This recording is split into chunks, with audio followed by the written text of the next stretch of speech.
Kasus pengancaman melalui media elektronik yang melibatkan nama Jering dan Adam Dhani kini masih terus berlanjut. Direktur Reserse Kriminal Umum Polda Metro Jaya, Kombes Pol Bagus Adi Hidayat menjelaskan keduanya telah melalui proses mediasi. Pihaknya menyebut Jering telah mengakui kesalahannya dan meminta maaf.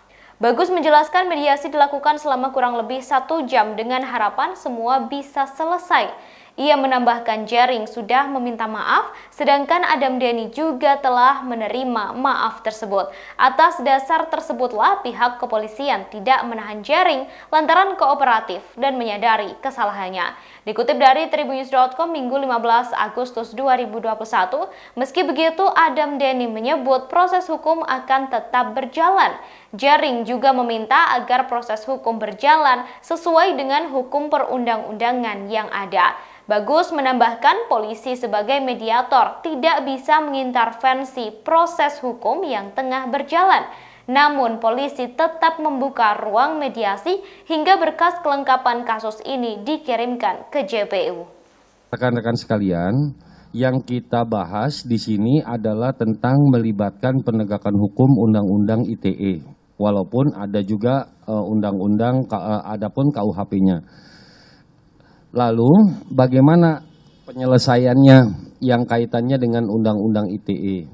Pak Kapolri sudah mengeluarkan surat edaran tentang bagaimana bermedia sosial yang berbudaya yang baik.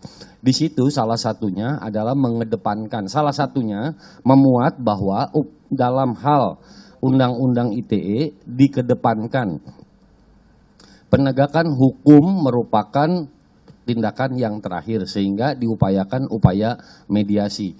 Lalu pertanyaannya, sampai berapa banyak mediasi atau seberapa sampai kapan mediasi ini dilakukan? Yang pertama, mediasi itu tidak terbatas. Yang kita lakukan hari ini bukan merupakan mediasi yang terakhir. Artinya penyidik memberikan kesempatan kepada para pihak untuk bermediasi. Namun di sisi lain proses penyidikan juga harus berjalan. Oleh karena itu maka proses penyidikan terus berjalan sambil memberikan kesempatan kepada para pihak untuk melakukan negosiasikah itu, melakukan mediasikah itu, ini dipersilahkan kepada para pihak sambil menunggu kelengkapan berkas perkara yang sedang kita persiapkan. Nah terus yang kedua, pertanyaan yang kedua sekaligus. Apakah proses mediasi yang hari ini tidak tercapai, apakah masih ada hal-hal yang masih mengganjal? Jawabannya iya. Apa faktornya?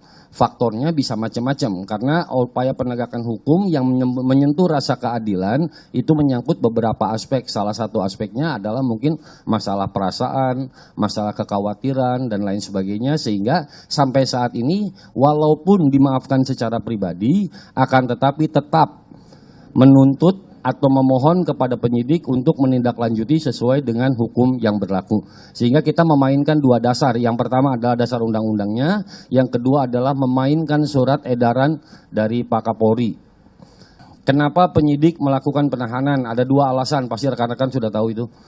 Ada dua alasan penyidik melakukan penahanan. Yang pertama alasan objektif, yang kedua alasan subjektif.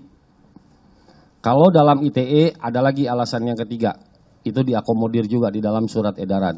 Sekarang secara KUHP ada dua alasannya, objektif dan subjektif.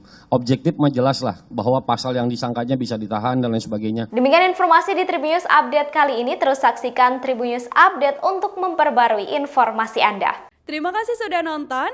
Jangan lupa like, subscribe, dan share ya.